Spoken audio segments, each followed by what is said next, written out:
What happens when an army intelligence officer crosses paths with a tough southern congressman? The Dukes of Hazzard can answer that.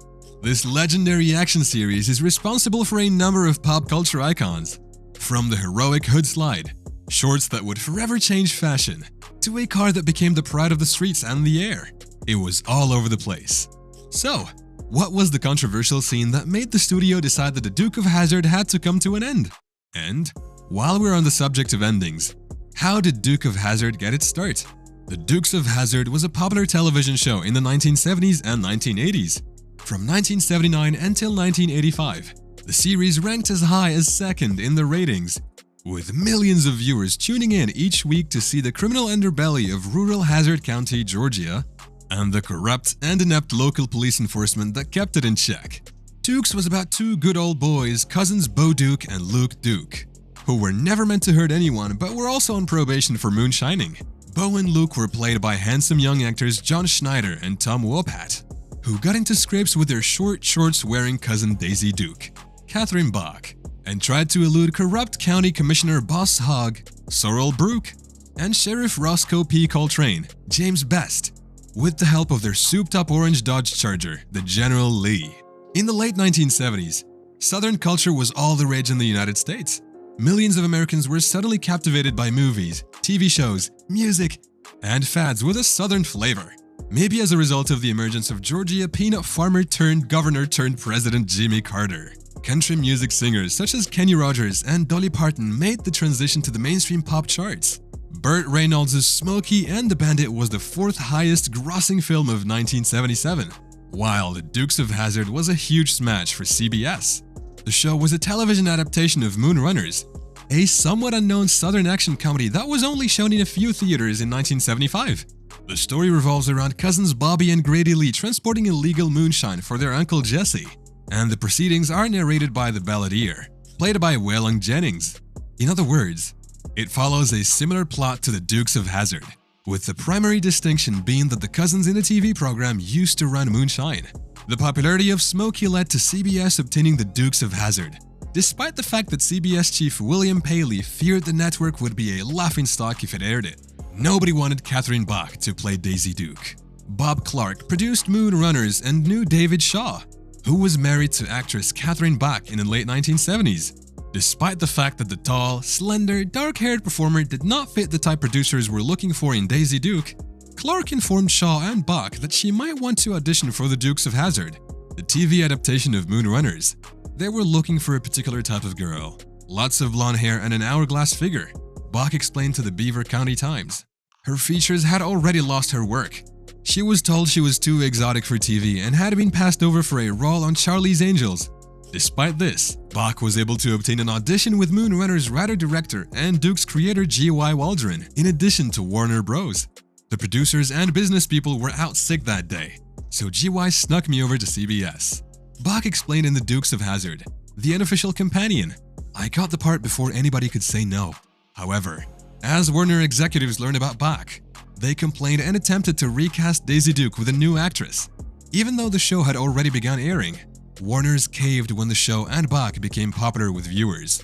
Daisy Duke was on the verge of losing Daisy Dukes. Catherine Bach became a late 70s sex symbol and pin-up, literally. A poster of her sold millions of copies due to her performance as wholesome yet seductive Dukes of Hazzard heroine Daisy Duke. This is due in great part to what Bach wore most frequently on television: tight-fitting, incredible short shorts in a variety of designs and colors. Such outfits grew so popular that they're still referred to as Daisy Dukes 4 decades later after the figure. Daisy's little pants were synonymous with the Dukes of Hazzard, but they nearly didn't make it to television. Bach was supposed to wear vinyl boots and a skirt with the same design as the tablecloths at the Boar's Nest, Boss Hogg's Tavern where Daisy Duke worked, at the start of the series. Bach didn't like the idea, so she fashioned her own outfit based on what she saw waiters wearing in real Southern bars: denim shorts. That's what the character wore, but it wasn't the only thing she wore. To satisfy censors and to avoid accidentally exposing more than just her legs, Bach had to wear pantyhose underneath the shorts. Schneider, the Dukes of Hazzard from another realm, was really interested in the part. When he learned that the producers wanted a true rural-raised actor for Bo, the New York-born talent faked it. He stole a pickup truck to drive to the audition and came in wearing boots and carrying a six-pack of beer, cracking one open as he went. He was hired immediately. Wopat earned the role of Luke Duke after several other, slightly more experienced actors were unable to portray it. Future renegade and soap opera star Lorenzo Lamas, as well as Simon and Simon lead Gerald McRaney auditioned. Dennis Quaid, the eventual movie star, wanted to sign on only if his wife at the time, PJ Souls, Halloween Carey, was cast as Daisy Duke. Quaid didn't get his part because she wasn't right for it. Everything revolved around General Lee. Although the presence of human actors such as Tom Wopat, John Schneider, and Catherine Bach, the actual star of the Dukes of Hazzard was General Lee. The Lee, named after Civil War General Robert E. Lee, is the orange, overpowering late 60s model Dodge Charger that transports Bo and Luke to, from, and through their various scrapes and adventures. According to the New York Times, the show got 60,000 fan letters each month at its pinnacle of popularity in the early 1980s. More than 35,000 were regarding General Lee, with most requesting information about the car or an image. Those enthusiasts, along with many others, purchased a lot of Dukes of Hazzard stuff.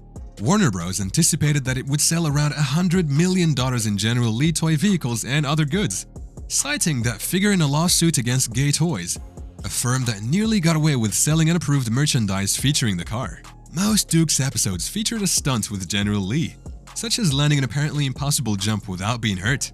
That's just Hollywood magic because the products used over 150 different Dodge Chargers to portray General Lee. Warner Bros. Actively sought out candidates in public, placing purchase offers on Charger windshields in parking lots and running a body shop whose main mission was to paint and enhance the cars until they were screen-worthy. The hit show was unable to develop a successful spin-off. The Dukes of Hazzard was a huge smash on CBS during its original run, and one-way networks capitalized on it at the time to reproduce it by spinning out well-liked characters into their own shows.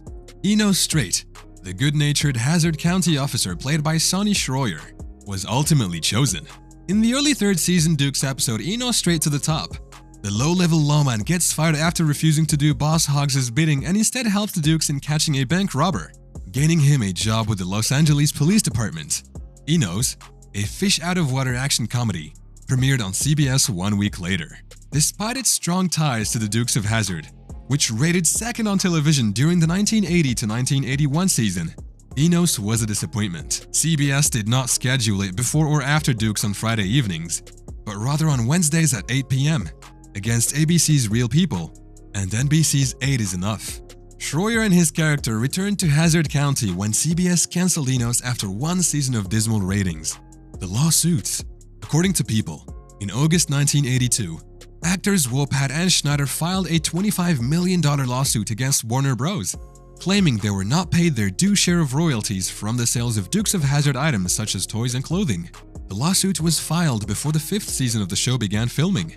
The Duke boys wouldn't stand for being cheated, and neither will we. The actors declared in a statement, "We have learned that for the past 2 years, Warner Bros. Has deceived and defrauded us.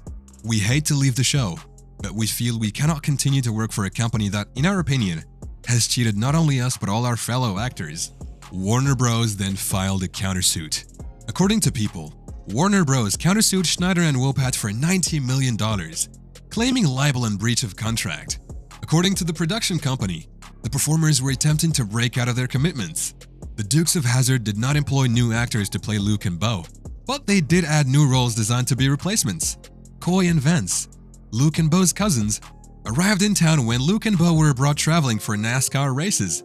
Coy and Vance shared the same traits and storylines as Luke and Bo, so while the character names were different, the show could continue as usual. Byron Cherry played Coy, while Christopher Mayer played Vance.